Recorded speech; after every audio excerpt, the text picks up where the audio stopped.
Hello everyone and welcome back to our progression guide here in Palworld. So we're picking up right where we left off here, basically at the bottom of the plateau of beginnings here. Now today our main mission is basically going to be talking about upgrading a base, finding a best base location, and really honing in on the value of exploration. So there's lots of nooks and crannies all across the game, and it's really worth investigating because sometimes they give you really good loot. You can even get schematics for weapons, for example, so the more chests you find, the higher chance you'll get possibly getting a good schematic for a weapon or piece of armor. As you saw there, we did go through and get a key. Now, typically on that tower up there, I know usually that's an egg spawn, and I don't have the egg incubator, so we're not going to head up there. I think we actually are going to head down here, though. Let's just take all their stuff. So if it goes bad, where we can just get out. So there's that. Let's see if it works on these guys. I don't know if it does. Let's see. It does not appear to work. So we're just going to break this down, and we're just going to leave before they wake up, because that could be really bad for us. We just took their stuff while they were asleep, and we'll leave. But those nest-like events will spawn all throughout the map. They have pretty fixed positions, but they're random ones. I think there's another one down here as well. As you can see, there's a bunch of land ball here. Creatures that are typically passive towards you, if they're in this large group of nest-like creatures, they will actually start to be aggressive towards you. So you do need to go through and be careful. So like this Kativa land ball typically would not attack us, but in this case they will. So these can actually be hung up, so I'm going to demonstrate that to you now. If you use this on a creature, or a pal, that is kind of small, it will actually hang them up for you, making it far easier to manage. So we're going to do it with this one here, and we'll do it with this guy here as well, and that, and then we'll make the fight far easier. We'll do it on the Kativa here as well, since they're actually a little more challenging to dodge than the other one. So as you can see, there's a couple left, and they're all mad at me, but the other ones are all hanging up, and they cannot do anything. They are stuck there. So now, we're going to pull out our Kativa, help us fight. Now, the only downside is I don't have a lot of arrows, so we're just going to use our Kativa to actually help win the fight here. And we'll try and catch this one to make things fair, and we'll try and catch that one as well. Oh no, we missed the Pal Sphere. Okay, so now this Kativa is going to attack these ones while they're strung up.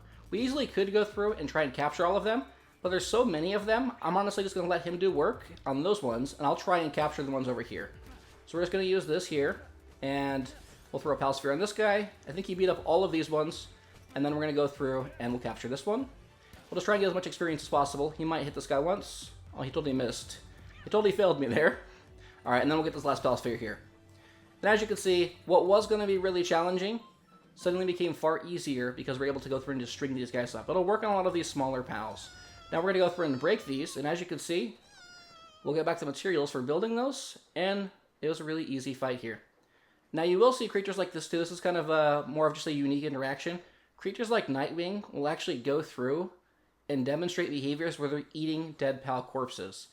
As you saw, we defeated him, and he basically is swooping, being a scavenger, eating this corpse. So you will see kind of animal-like behavior throughout. It's nothing really that you have to pay attention to.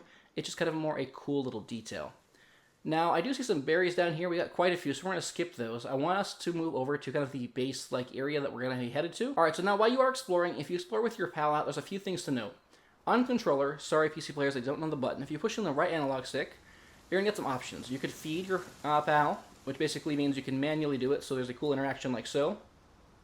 You'll call them over, and they'll be fed like that. It's the exact same concept as going into your inventory like so, selecting to use them, and then feeding them. You can do it either way, but if you want to have a cool interaction, you can do that.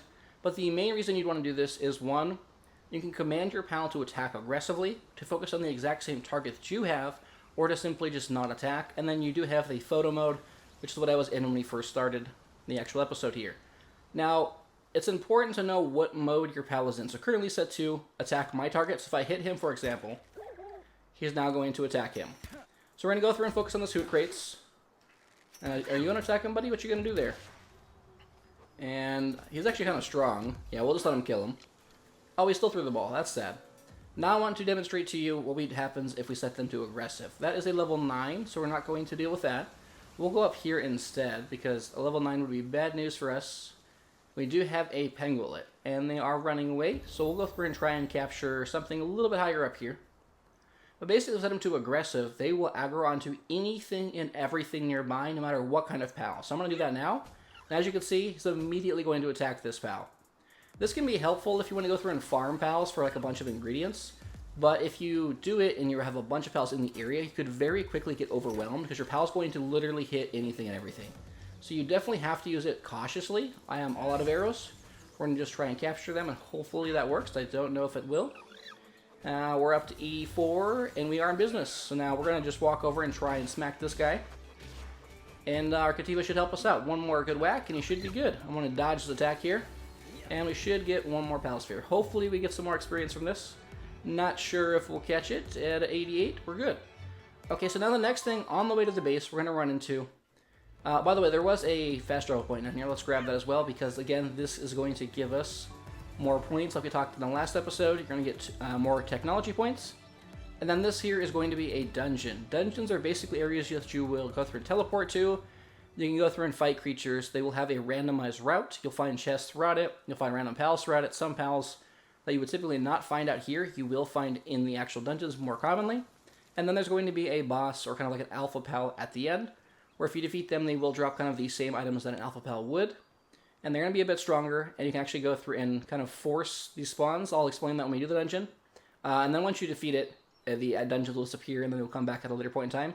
So when you find them, if you want to go back and do them at a later point in time, I would recommend opening up your map and zooming in. It's kind of hard here because we do have that little fast travel point. But basically, go here, select a marker. And I like to mark these with the caves.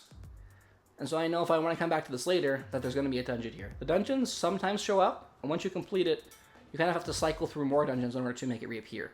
So notice again how this guy's on aggressive, so he immediately attacked his other pal without me telling him to do so. So you do have to kind of be cautious of that, or you may end up getting into a little bit of trouble. I'm going to set him to focus on the same enemy instead. And then sometimes you can also put them on don't attack. So basically if I want to walk up, you know what, let's get him to follow me. We have no arrows, so let's make some arrows before we go through and tackle this. Alright, so at this point in time we have got the arrows crafted, so we're going to go through it and head up to this actual area here. But I'm going to set him to not attack. It's important to demonstrate this as well, because if you go to get in a fight, and they're still set not to attack, they will simply just stand there and do absolutely nothing.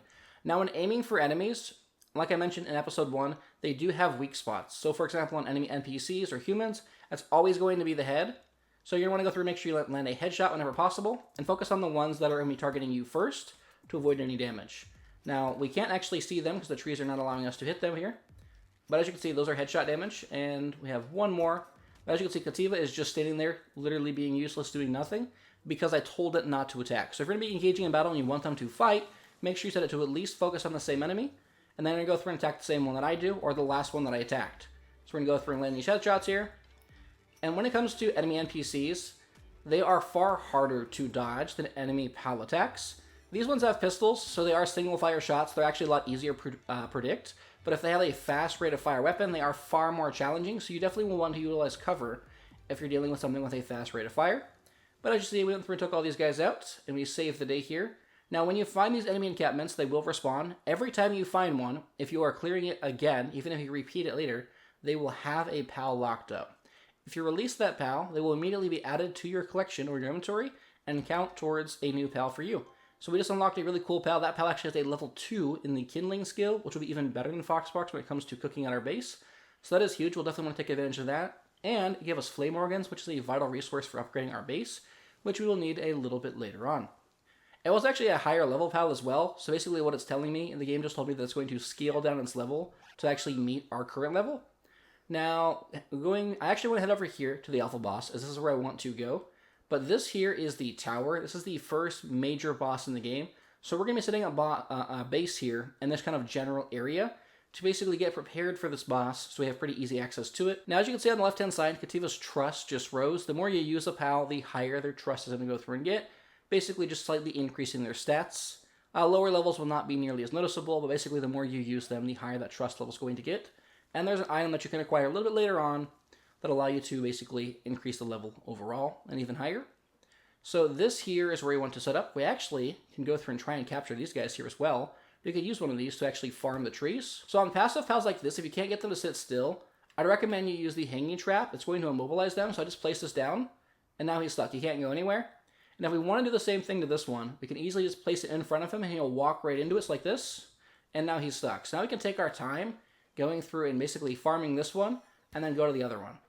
So I'm going to demonstrate here, instead of defeating them, we're actually going to capture them. So we're just going to go through and land one more headshot. And while they're in here, you can actually throw the pal sphere. It'll tell you it's new as well on the capture rate. We're going to go for the headshot to get it increased right there. Actually, we need the back shot, not the headshot. My apologies.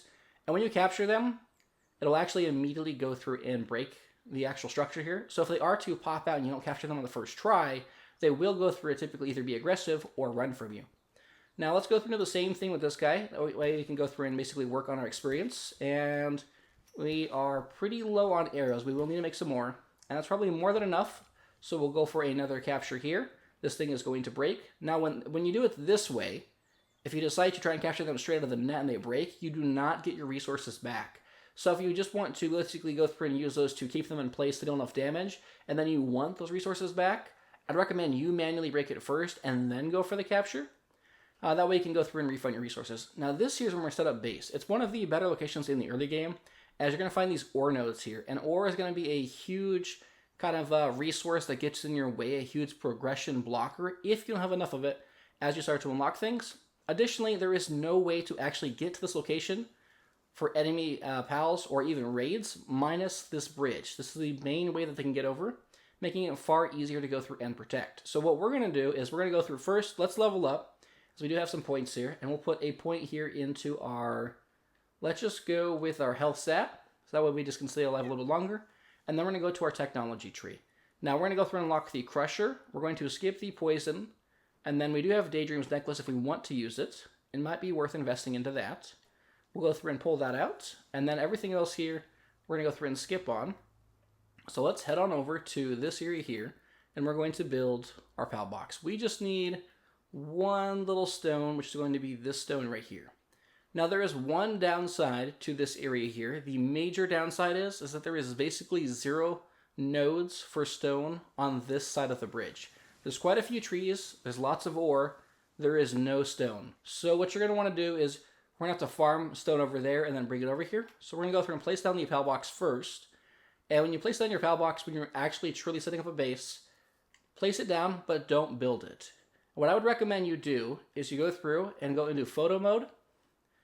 And if you get up here, you can actually see the outline for the base and see if you are happy with the outline. Photo mode sadly has a pretty limited range. You can't go too high up, but you can just see if overall if you're happy with where the line is at. So as you can see, it should include this whole top plateau and then part of this lower plateau as well. So if I want to build up here for like my base, for example, I can use this whole back wall included in the circle, and then I have all this other space here. So I'm actually pretty happy with that. So we're just going to go through and finish building it since we've been able to go through and scope out that radius. And we'll make Kativa help us out here. And officially, our base will be built. Now, I want to go through and farm up some stuff to actually build our first couple of items here in the base.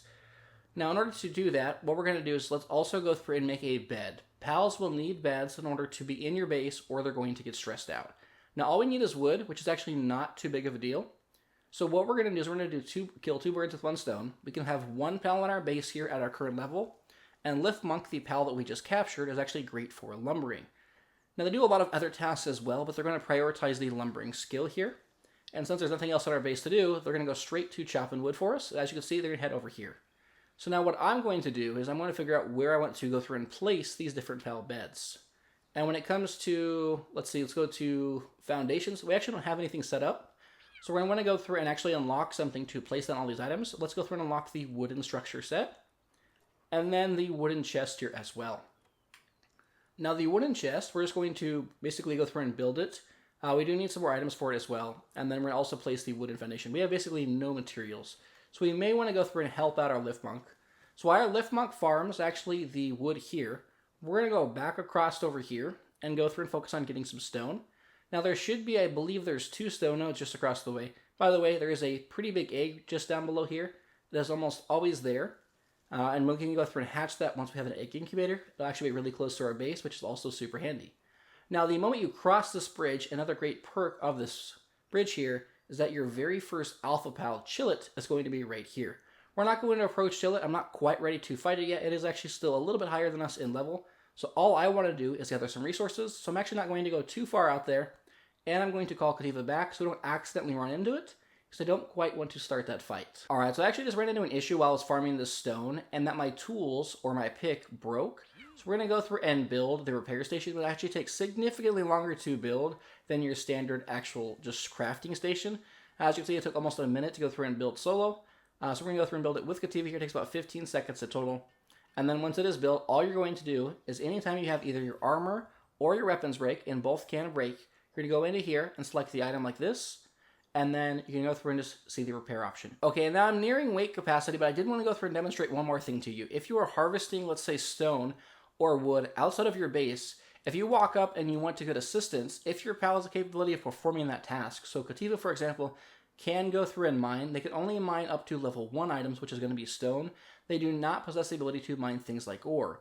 But if I walk up here and I basically throw Kativa at this stone, it's going to give them that assignment, and they're going to work on breaking the stone with me, which is going to make the process a whole lot faster, similar to them basically helping out with crafting. All you need to do is basically face the area and throw them directly at that object, and we'll be able to go through and actually acquire it. That was really weird that they both just popped out of that rock. That was absolutely terrifying. I'm glad I did not hit them, because that could have been real bad. Alright, we're going to call them back, and we're actually overburdened, so I'm going to go through and just drop a couple items, and we're going to head back over to the base. Alright, now I've arrived here back at the base, so we're going to go through and actually work on basically going through and getting a small little area set up to actually utilize for our pals.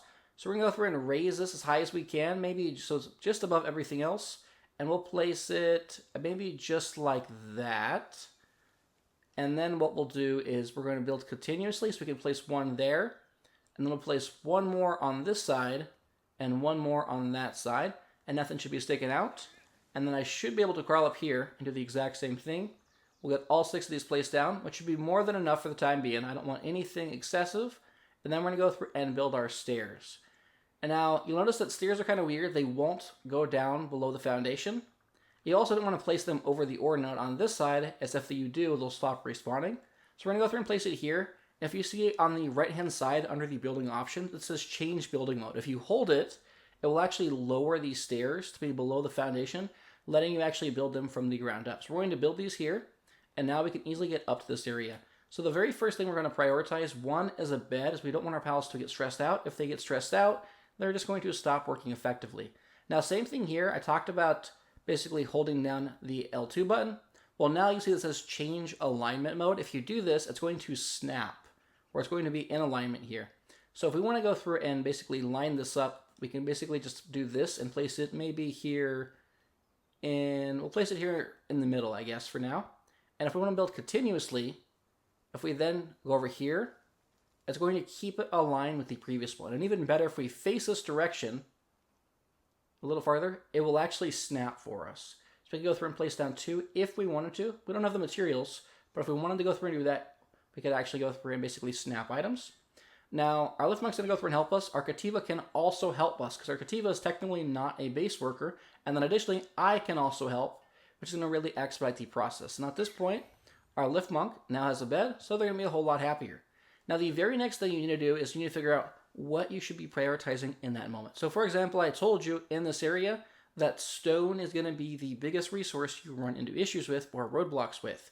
So with that being considered, the very first thing we should build is going to be a stone pit versus a logging site, because we already have trees here in the area.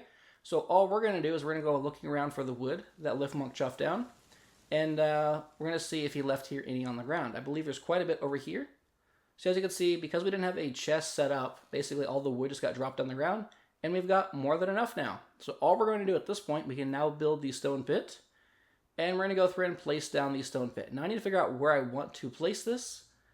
We don't want to cover up any ore nodes, so I think what we'll do is we're going to I'm going to basically kind of work my way over there, and then as soon as I'm there, we'll place it down. Okay, so now I've made it to the position that I want to be in, so I'm going to go through and build this.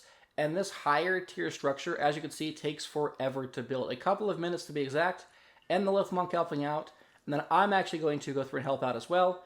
As you can see, still a total of 35 seconds, so I will be right back with you. Alright, and as you can see, we finished crafting the stone pit, and the moment we did, Kativa immediately went through and hopped into this workstation and got to work, because they do have the mining skill set as part of their kit. And if we wanted to, we could go through and pick up the items directly from here, and if we want, we can even actually go through and work with Kativa if we want to mine the stone even faster. And really weird kind of quirk here is, if your pickaxe is actually broken, you typically cannot effectively harvest stone. However, if you are working here in the actual workstation itself, it does not matter if your pickaxe is broken. You could still effectively work here versus working at a node and having it not work as well.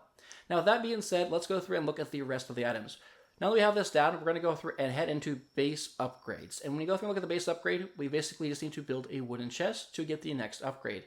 Now what we're going to want to do is we're going to place the wooden chest in a place where basically other pals could bring items to this chest and store them away.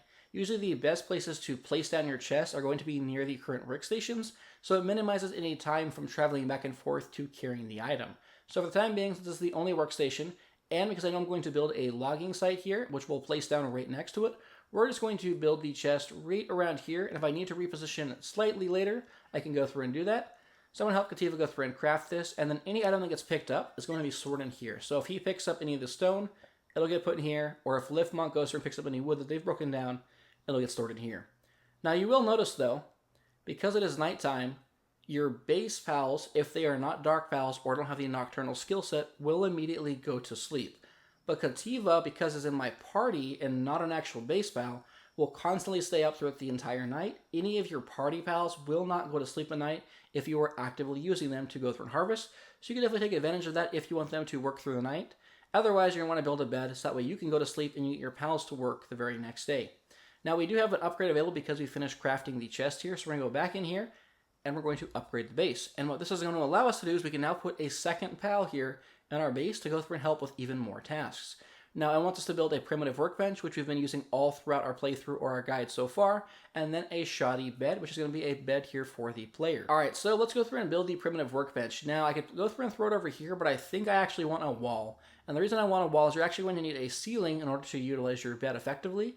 So we're going to go through and build one wall here, and one wall here. And then I'm actually going to need just a little bit more wood. Now I do believe Lift Monk probably chopped down even more trees somewhere around here. So we're going to scope out the area and see if there's any additional wood just laying around. If not, I will go through and chop them myself. And as you can see, there's a whole tree that they chopped down right here with 22 wood, which is going to be more than enough for what we need. So now that we've got that, we're going to go through and head on up back to our little area here and finish basically creating a small little makeshift base.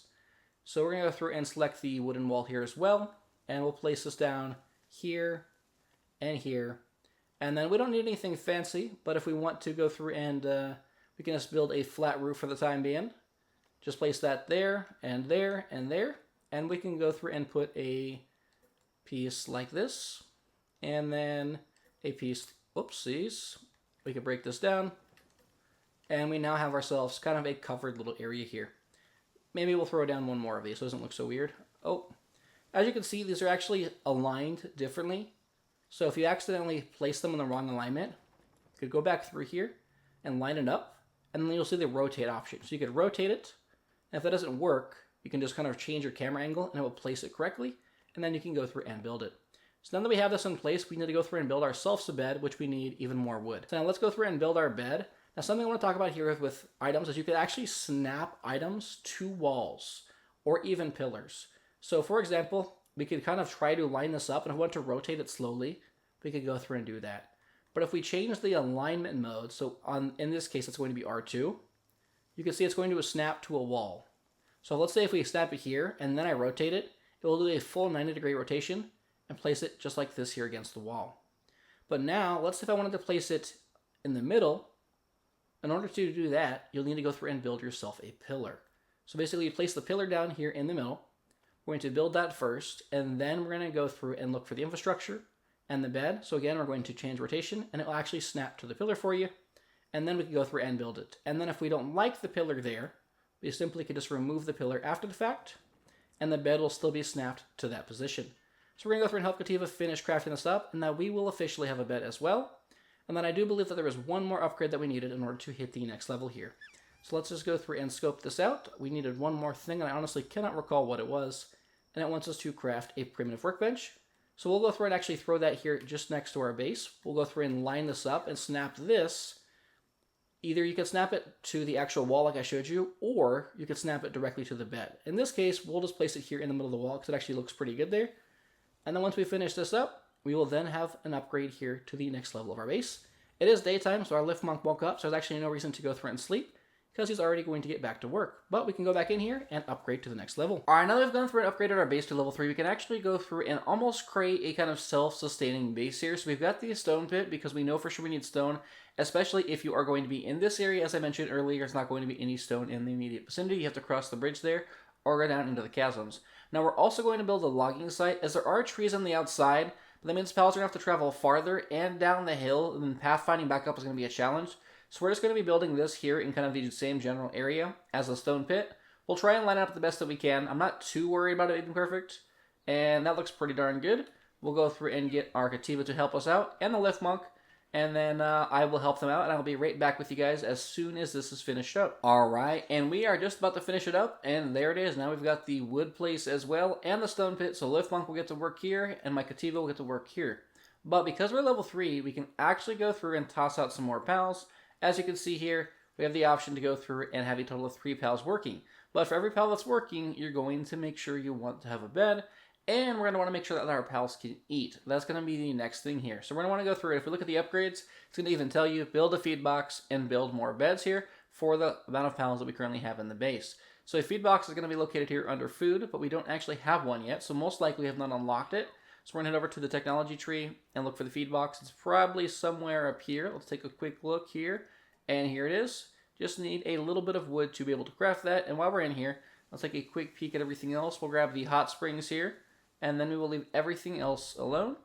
Now, one other thing we want to go through and build is also going to be the campfire. It's going to allow us to go through and cook food, and basically cooked food is going to be far better than like the raw berries that we have been eating. We also are going to go through and toss out some pals. So let's toss out some pals to kind of expedite the whole process of gathering all these materials here. So looking at all the pals that we have, we know that if we toss out a Lift Monk, we can have 2 Lift Monks go through and harvest wood at the same time, which based on the fact that we're waiting on wood for pretty much everything, that would probably be ideal. We currently don't have anything to water, so we're not going to use Pangolin. He could transport if we wanted to, but I think we're going to go through and throw out a Kativa. That way the Kativa could go through and mine, as we're going to go through and need a bunch more stone as well. So for the time being, let's go through and check these guys out and see how much we've got. We got some stone here, and then some wood here. Now something I want to talk about as well is with the storage boxes.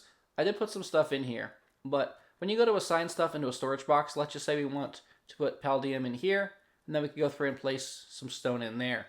Anytime we then walk up to it, basically you can go through, if you look down on the bottom right hand corner, there's a quick stack option. If you press the R1 button in this case, it's going to automatically move all of the item that is currently available in that chest from our inventory to that chest, and then while we are within the chest, there's 2 things that will happen. One, pay attention to the meat here or the food. You notice it has an expiration timer.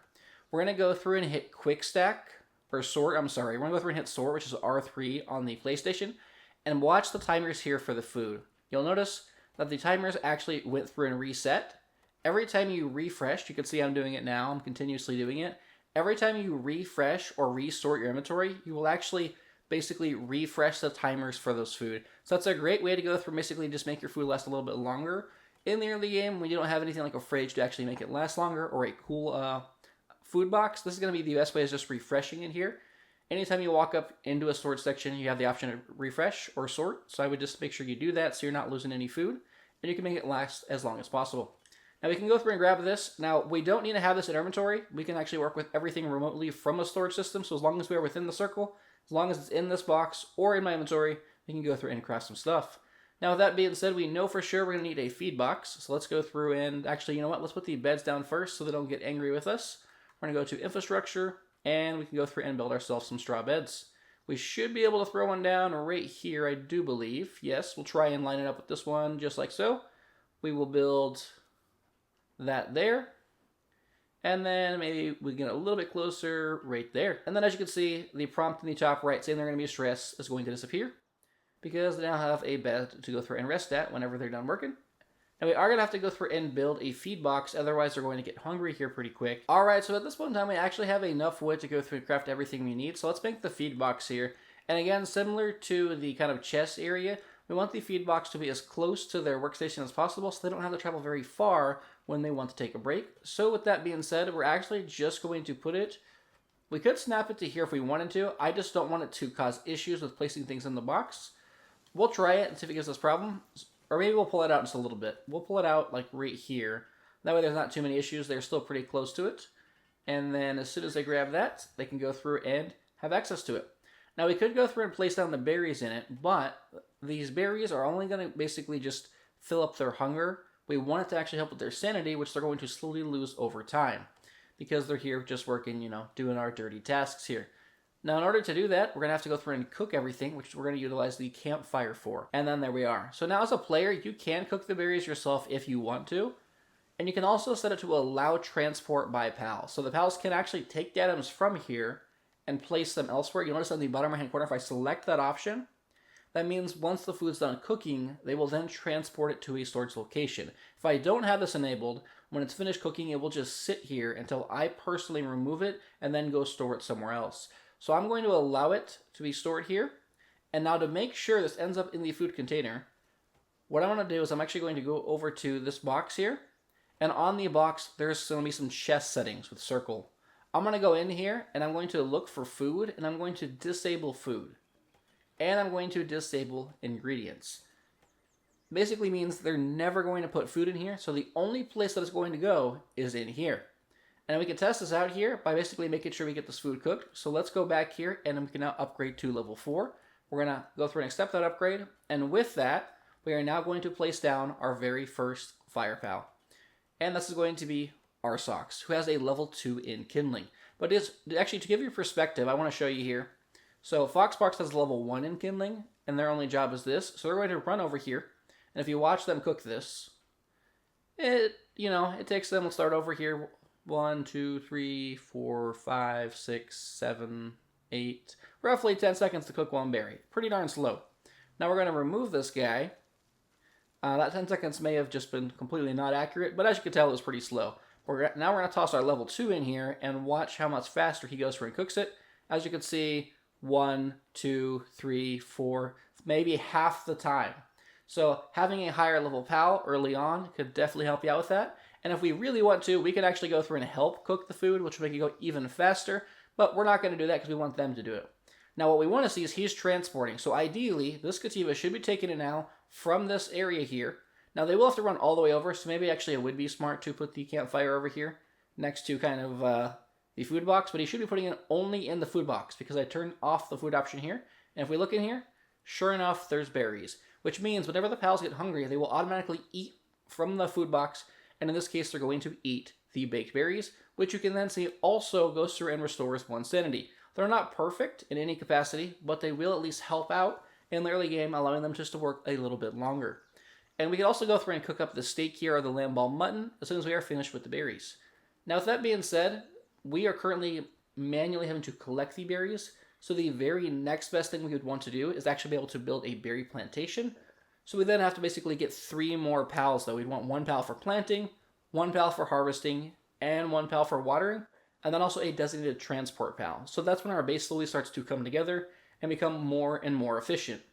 But now looking at the actual upgrades here, so we need to build a berry plantation, and then we can unlock another level. And then, as soon as we do that, we're going to have a semi-functioning base here.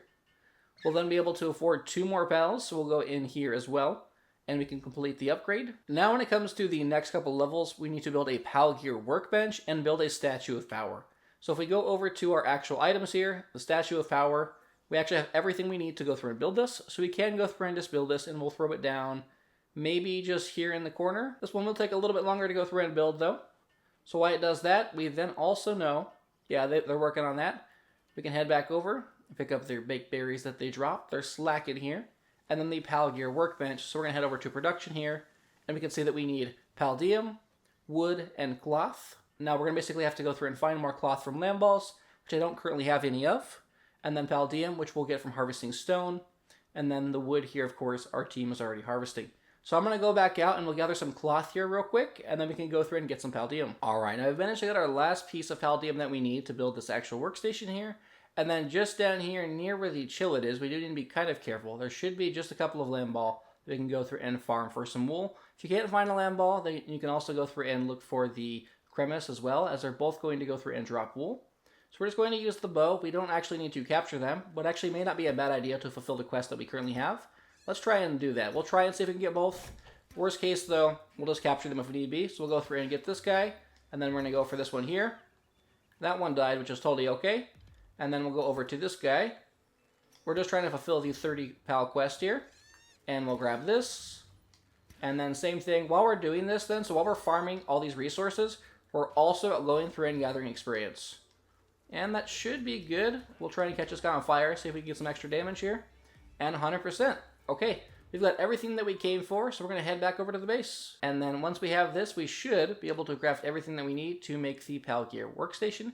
So we'll just go through, and again, like I showed you earlier, we're going to snap this to the middle, and then we'll call over our pal to help us craft this here. And then they're all going to come running, and we will also help completely expedite in the process here. And then after that, we're going to have another upgrade here to the base. So after you get those first like 1 or 2 upgrades, things are a little slow for a moment, and then if you just kind of heavily invest, you're basically just going to be farming resources to gain more levels, to have access to more pals in your base, to be able to do more things, to craft more things. There's a long line of progression here. And we got another upgrade, and now all we need is a crusher here, and all we need for that is wood and paldium. And I did not grab any more paldium, sadly. We still are having the wood. So you know what? I think we've done quite a few upgrades, though. If we look here at this as well, you can see that we also have access to 2 more pals. Once we get the crusher, we have the 3rd pal. We need to be able to go through and basically put down that watering pal that I mentioned, and then the planting pal, as well as the actual growing pal, and then we'd be able to fully automate kind of our crop here. Basically be able to make the crops, harvest the crops, transport the crops, cook the crops, feed the pals. So we'll get more into that in the next episode here, and then we'll also go through and focus on trying to do some combat and some alpha pals. Alright, well, hope you're all enjoying this progression guide series. If you are, then definitely please consider leaving a like, subscribing to see more, and I will see you all later.